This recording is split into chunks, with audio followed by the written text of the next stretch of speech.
Good morning. This is Ron Brown. It's 7:13 in the morning on the 29th of February, and I'm going to primarily talk about risk control. In this video, I'm not going to rehash what is available in the media and so on. So let's go ahead and get started. I'm in the Major Markets Plus folder. Bring up my quick pick here so you can see where I am. I'm in the top-down process views for market analysis, and I'm going to go to the percentage return beginning of the year, because there are several columns in here that I'm going to work with, and I'm sorted on raw combo. I am sorted on raw combo now. I thought I was. Anyway, you can see what has happened over the past 5 days, and this goes back to a week from Friday. If you look at the 5 day, if you go to the beginning of the week, which would be Monday morning's open, this would be the percentage change. So I am looking back a full 5 days, and you can see that the VIX is up 134.8%. And looking down this list, if I go to the bottom, let's make sure that is, no, it is not the bottom. I'm going to go to the bottom. The oil fund is down 15.3% Friday to Friday. And gasoline is way down also. The commodity index down 9.7. Well, let me sort on this column and make it easier. So I'm looking at Friday to Friday, and you can see the indexes or the ETFs that took the biggest hit, or the ones that gained. The VIX obviously gained. 20-year bond, the TLT obviously gained, and the rest were negative. If I go to the NASDAQ composite, down 10.5% over that time period, Friday to Friday. S&P, that's the OEX, down 11.3, and so on. Well, you can read these for yourself. You can see it was a brutal week, and there's been a lot of talk about the Dow Jones average, down 12.4% for the week, and this is 30 stocks. I'm more interested in looking at the broader market, like the NASDAQ composite or the NASDAQ 100, but these are all down over 10% for the week, so we've got a real problem. Now, what's Monday going to bring? Obviously, nobody knows, but I'm going to show you a couple things where you can stay on top of what's happening intraday. While I'm here, I'm going to bring up the NASDAQ 100 index. I'll move this back down out of the way so we get the full chart. I'm going to bring up this tool here. It's the annotation tool, and I'm going to work with these two. I'm going to work with draw, and I'm going to work with straight line. I'm going to hold down my shift key. I'm going up to the top of the, well, let me see if I can get a little more precise here. Top of the NASDAQ 100, and then I'm going to go to the bottom before Friday's late reversal. Try that again. Try to get, well, I'm close enough. Then I'm going to go up here to the top, hold the shift key, drag down to here. You can see that that change from the high on the NASDAQ 100 is down 16.3%. To get back to where it was, you have to have nearly a 20% gain in the NASDAQ 100. I'm going to draw a horizontal line here. That's a little too far off. And where the market currently is, it's down 13%. To get back to the top here, it's going to require about a 15% gain. that's pretty good gain to get back to where we were. So the importance of doing this is you can get a feel for where we are compared to where we've been, and how much effort and percentage gain it's going to take to get back to where we were. Now, like I said, we don't know what's going to happen on Monday. This could have been short covering or anticipation that the coronavirus is not going to be spreading as much, but it's spreading, and it's affecting all kinds of business, especially in the convention and the travel business. The cruise lines have been hammered. They were actually up on Friday due to an oversold bounce, but a lot of damage has been done to that index and to the hotel industry. I'm going to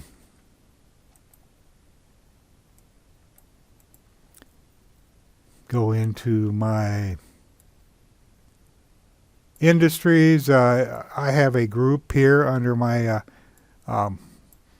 market analysis user groups. This includes some specialty indexes, which I've added. And I'm going to go up here, go to folder number 3. This is for HGSI index analysis. And sorted on raw combo. These are the percentage price changes for the week. Now, here's the percent 5-day, which goes back Friday to Friday, and you can see the what has happened here. Interestingly enough, the marine shipping index has been strong the past 2 days. Let's zoom out here. But look what has happened to this index just since the beginning of the year. Now, I'm going to bring this tool back up. And I'm going to hold my shift key, draw a horizontal line here as close as I can. I'm going to draw a horizontal line here to the bottom. I'm going to draw, start up here, come down. This index is down 38.5%. To get back to where it was using the index and the tool, I'd have to have a 61.8% gain. This just shows how important stops are. Getting out, risk control. If you wrote, there's no excuse for writing an index like this down. Now, on these two buttons here, you can delete an annotation one at a time. If you click on this, it gets rid of all of the lines. So, a very handy tool for doing something like this. Now let's look at the cruise line index. Bring the tool back up. Looks like this is about the high here. Hold down the shift key.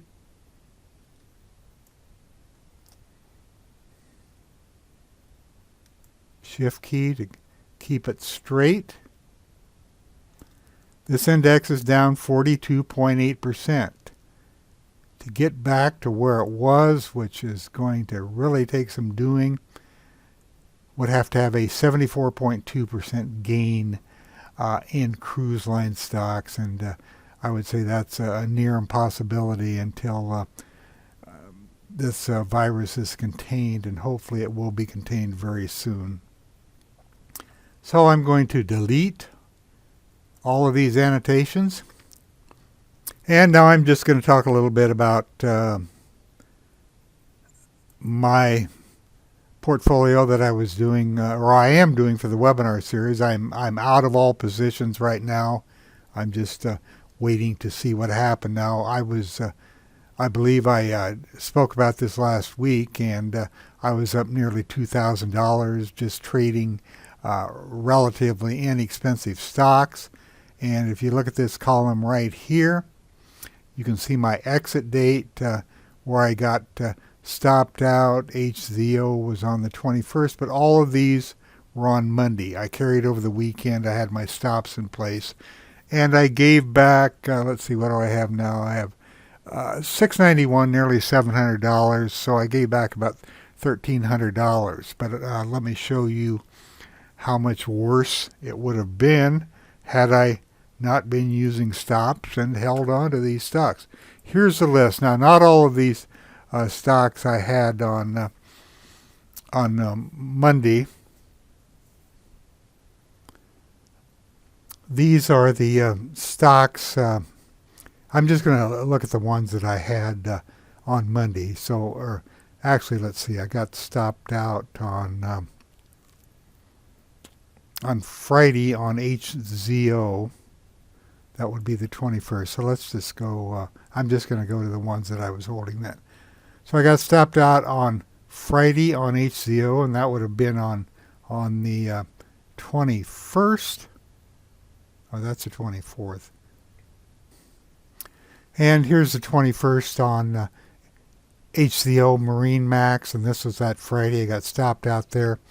And moving down to the next one, you can see how much more my portfolio would have suffered just on this one stock. Let's look at VRRM. Got stopped out on Monday. Actually, I got stopped out on this day, and then it rallied. It looked like it was going to hold, and then the next day it started going down again. So anyway, I got stopped out on this gap down, and you can see once again that there was a lot of damage after the stop out. Now, these two horizontal lines are what I call in-play lines. This is something we're going to be talking about in the webinar series. It shows where stocks are I consider to be in play in these areas. Now, this is a false breakout, obviously, but that's a discussion for another day. Let's move down the list here. SWCH. Now, this stock I was taken out on the 24th, which is right here, and you can see all the damage that's done after that. The next stock is this one, taken out on the 24th, which is this day, and you can see the consequences. I don't need to drag this on. The stock that hurt me the most on Monday was, I wasn't in that stock. Let's see, SE, which I actually came out with a decent profit on, 280.80, but SE gap down on Monday, pre-market, and I had pulled the stop on it, and I could see that it was going nowhere, so I just sold it, and you can see it moved down substantially from there. So my point is that you have to control your risk. Had I held these stocks, I would have lost all my profit, obviously, and I would have gone negative, and I really would have felt bad. I don't feel so bad about it because I can see how much further they went down. Will I get back into some of these stocks? Maybe. I'll be watching them. But the point is, I set up my spreadsheet and I put the stops in place. I only pulled the stops on SE because it was already trading below my stop. I saw that pre-market, and then I decided just to unload it. The worst thing that you can do is hope. When a market is going down, hope your stocks are going to come back, because you have no idea. And your emotional investment, it really wears on you. If you've given up profits, or even if you've taken stops for losses, if you sit there and look at your profit and loss statement, it just wears you out, and it prevents you in the future from possibly taking good trades. Mark Minervini had a tweet, and I totally agree with this. I've said this for years. Here's what he said. In case you're delusional and think there's a safe stock out there, I suggest you look at this chart of what was one of the highest quality companies on earth. All stocks are just pieces of paper. Actually, they're just digital files and trade like a painting does, only worth what somebody is willing to pay. They're paper assets. So you can see he's referring to Citigroup, which was absolutely destroyed in 2008 and 2009. It's worked its way back some. Had you bought it back in here on that day or that month, sure, you'd be up. But for shareholders, and many of them hold through all kinds of conditions, they're still looking at a 85% loss in this stock. So you have to be aware of that. Don't fall in love with stocks. There's no reason to hold stocks when they're going against you. Now, I know a lot of people don't like stops, but you put a stop in, it takes the decision out of your hands. And yeah, you'll get stopped out sometimes, and stocks will bounce back, and you feel bad. But you can't have that attitude. You just need to move on and look for other opportunities. Now let's get back to this group. And like I said, I put some specialty indexes in here if you want to find out what they are. By the way, you have to update your add-on to get these. Just sort on industry, and you'll see which are not HGSI indexes, but specialty indexes. Here's one, 5G related stocks, Canaries Index, cannabis or related, Chinese related securities. There's a lot of American companies in here that do business in China. That's why it's in there. Cloud stocks. This was just put in on Friday. This is a suggestion on the Skype board from some of the users' stocks we should be following for this COVID-19. E-cigarettes, mattress stuffers, social media, solar-related stocks, and defensive and tech bellwethers. Let's take a look here at the Canaries Index since this is widely followed. Now these are, of course, some of the big tech names that have been leading the market during this unrealistic rally. I say that because some of these are stocks are terribly overpriced, and when a stock is fat with profit, so what do you think traders are going to do, especially the smart money? They're going to try to preserve as much of their capital as they can. I'll just look at a few of these stocks. I'm just going to zoom in on this. I'm going to use the same technique. Going to go to the high of Adobe.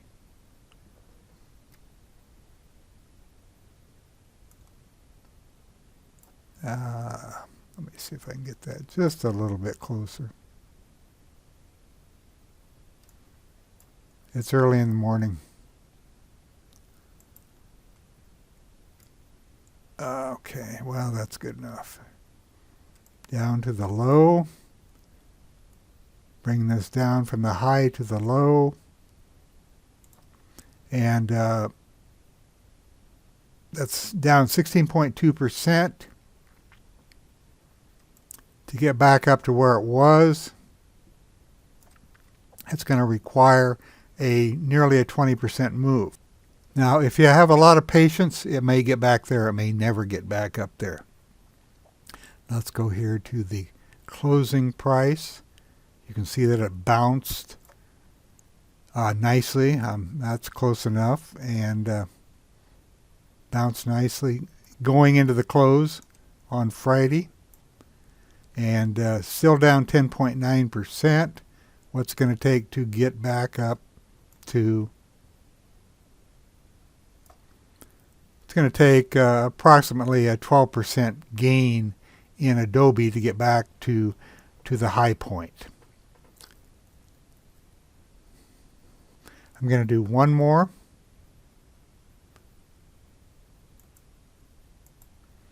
And I'm going to use Apple, since Apple was the leader, and their supply lines obviously have been hurt badly by the coronavirus, since they get so much of their product out of China.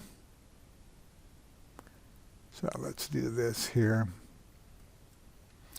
Looks like this was a high here, and this is something I haven't been doing. I can adjust by clicking on this tool here. I should have been doing that on the other ones. And then I'm going to go down here to the bottom.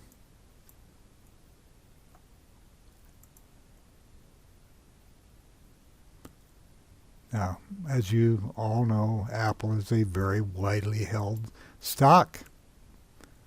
So I'm just going to move that here and take that over there. Now I can be more precise. Go back to this. How much is Apple down approximately? It is down 22% from the high. To get back to where it was, going to have nearly, 28.1% gain. It did bounce. So coming off that bounce, it is still down 16.6%. And you have to have nearly a 20% gain from where it is right now to get back up to the high. And my point is, it really is painful to write a stock like this down, which has been so successful. Look at the weekly chart, look at the monthly chart. Yeah, we've had some corrections along the way. But on the weekly chart here, it has been a wonderful performer. And now it has to regain 20% or so. Well, let's see what I say on that. Okay. Nearly 20% to get back to where it was. Look at the volume bar on this for the past week. Supply just totally overran demand. Now on the weekly chart, we have a transfer of ownership, so there's a battle going on here to see who wins, the bulls or the bears. It's all going to depend on the market, obviously, and with the virus seeming to spread into some parts of or into California, and there's a new case in Oregon too, I believe. I don't know. It's just an extremely dangerous market. Now let me move on to something else. Like I said, I don't want these videos to go too long. So this is during the day. I'm going to show you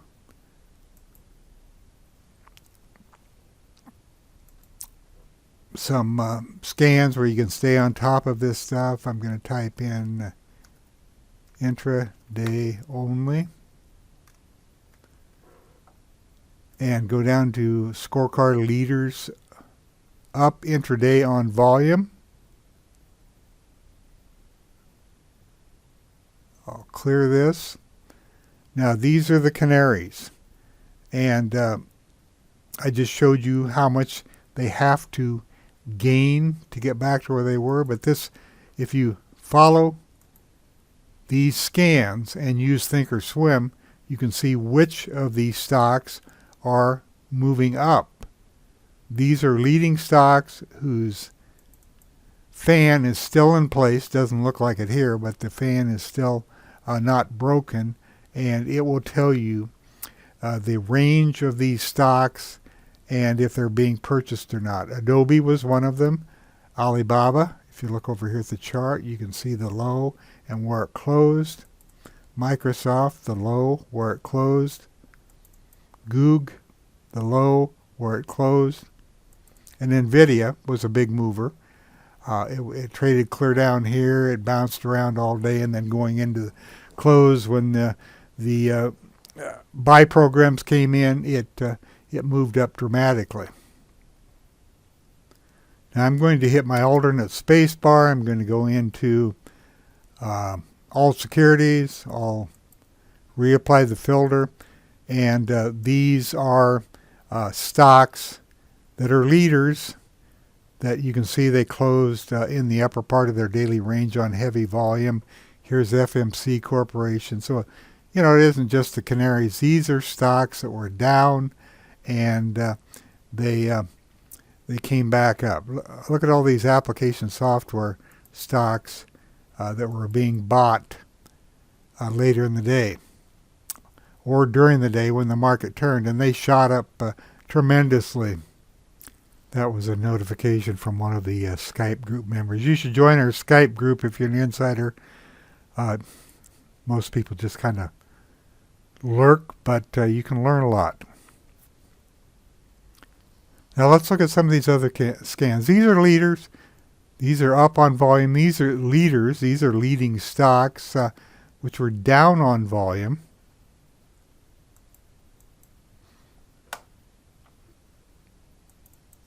And you can see heavy volume here, and they were down. They're leaders because their fans are still intact. You can see they closed near the upper part of their range. Let me go sort on raw combo, go to the top, and that shows you stocks that closed in the lower part of their range or part of the way down. And you have the choice of looking at leaders up on volume or leaders down on volume. And here's leaders intraday on volume. Let me restate that. This is end of day. This is intraday.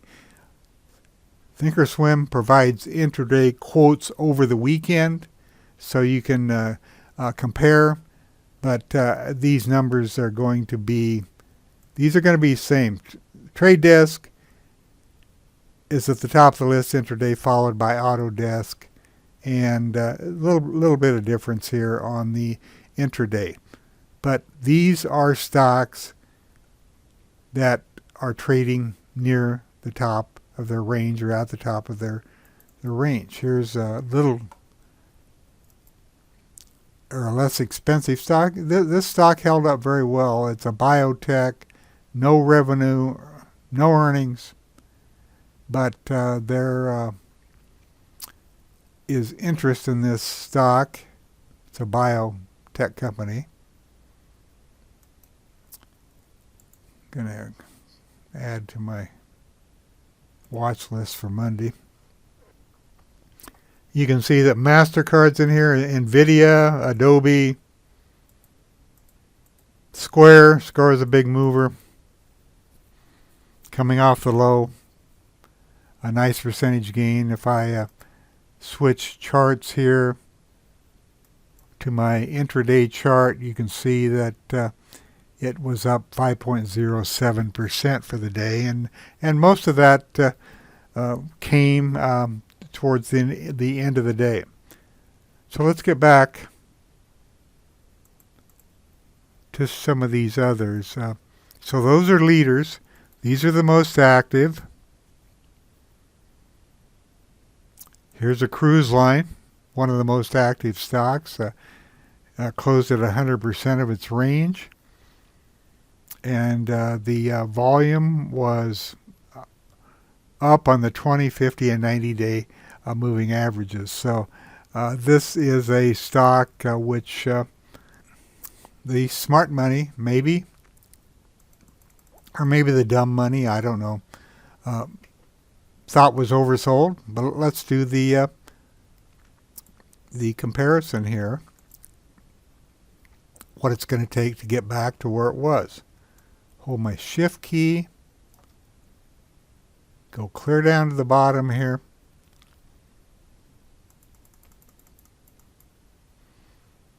and do the vertical line from here to here.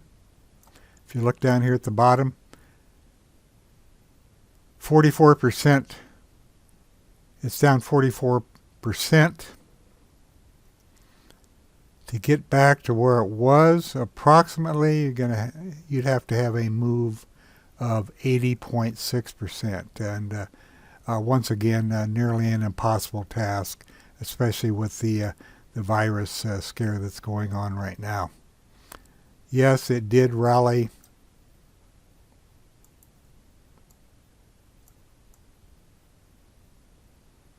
Try to get this a little more precise. And from this point,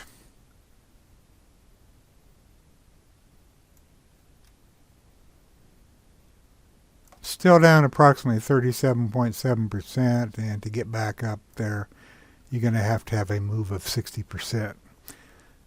So once again, clearly the value of stops, getting out of these stocks when they start to break down, it's just imperative, or you're going to be, or holders are going to be years getting their money back, if they ever get their money back.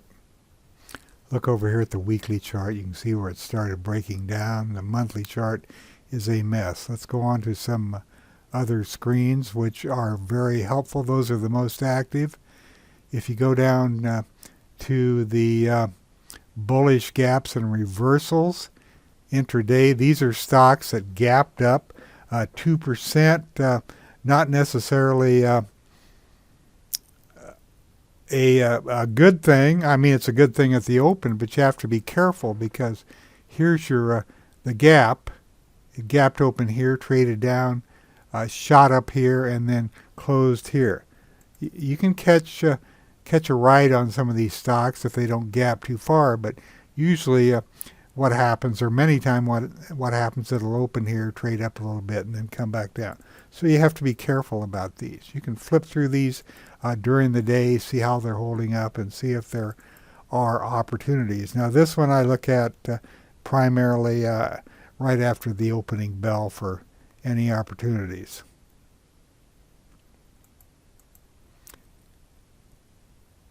Instead, I prefer looking at stocks like this intraday bullish reversal of 2% off the low.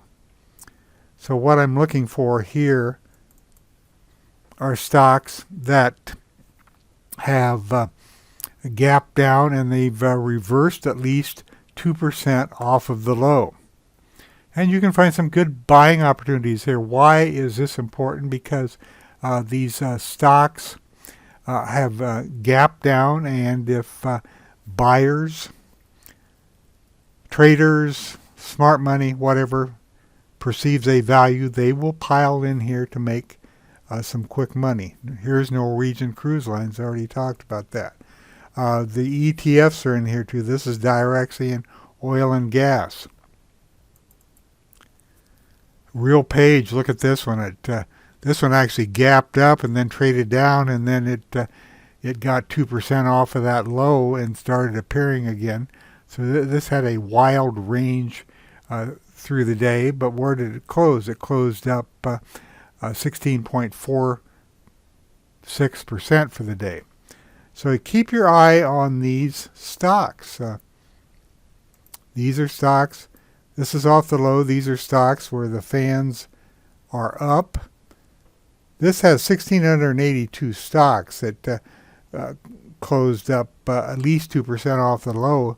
When I click on fan up, it cuts it down to 484. You may want to concentrate on these because these are stronger stocks with the fan up. Now here's Trade Desk, goes up 14.9% for the day. It opened here, traded down a little bit, but then going into the close, lots of buying came in. Luminex, Autodesk, Mastercard, Chipotle. This is unbelievable. This was nearly $1,000 stock. And you can see that it was up. One day change is 2.39, comparing it to the prior day. But off of the low, if you look over here, you can see it was up 10.23%. The change, the high divided by the low. Okay, and these two scans right here. I like to look at later in the day. These are trading at least 80% of their daily range. And if going into the close, if they're holding that range, they're good potential trades for the following day. Now look at ICAD here. It is out to a new monthly high, new weekly high, a new daily high. And they actually have revenues. Their earnings are not good. It's a medical equipment company. But I'm going to quick add this to my watch list. As you can see, I like to look for strength, especially in a down market. This one closed at 80% of its daily range. I really don't like the weekly chart on it. Here's Norwegian Cruise Line. I've talked about that. Let's look at RealPage. Look at this stock. It's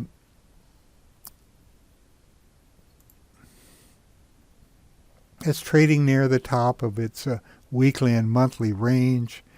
Here's where it opened, it gapped open, and then it closed at the high on very heavy volume.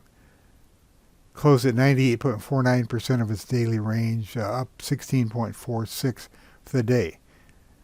These are scans that you should look at intraday if you're trading intraday, because what it does is it shows where there is demand or supply. If you were to look at the reverse of this, I just have the bullish scans up here right now, and if demand is coming into a stock, there are opportunities to get into these stocks and make some money. Now this is a tremendous gain, obviously. Let's do one more. How about this GH? Up 12.7%.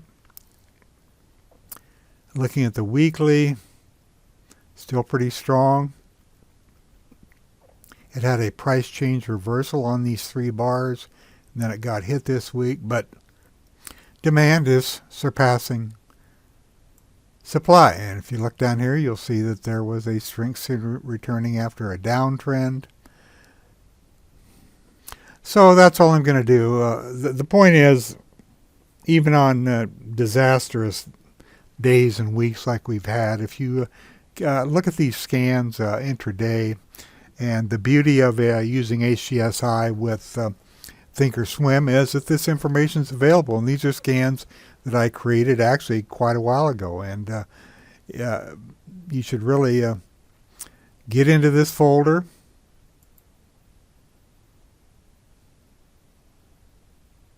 Let's see if I can find my quick pick. There it is. So bullish gaps and reversals, most active, and what I've done is I have made some changes here. During the webinar, people said they would like to see stocks separated out and ETFs separated out, and then a combined view. So if I use the combined view here, $5 and up, you're going to see stocks and ETFs combined to see which ones had the most demand. So anyway, I gave them all three. And you have all three also if you're a member of the Insider Club. Everything you see here is available to you. So just download my new add-on. But before you do, go in and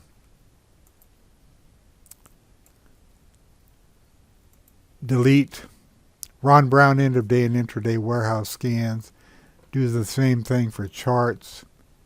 Just delete these. This is under the choose create views function. Get rid of them and then install the add-on, and you'll have everything that I have, everything I've shown you today.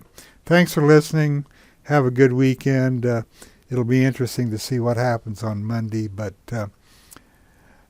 when you get into these corrective situations, the volatility remains high, and there's really generally no sense of direction for a while. I don't think this market's going to bounce back that quickly if it does bounce back. So be careful. The going into the close showed a lot of strength. I think there was a lot of short covering in there rather than just bargain hunting. But we'll see. So have a good weekend.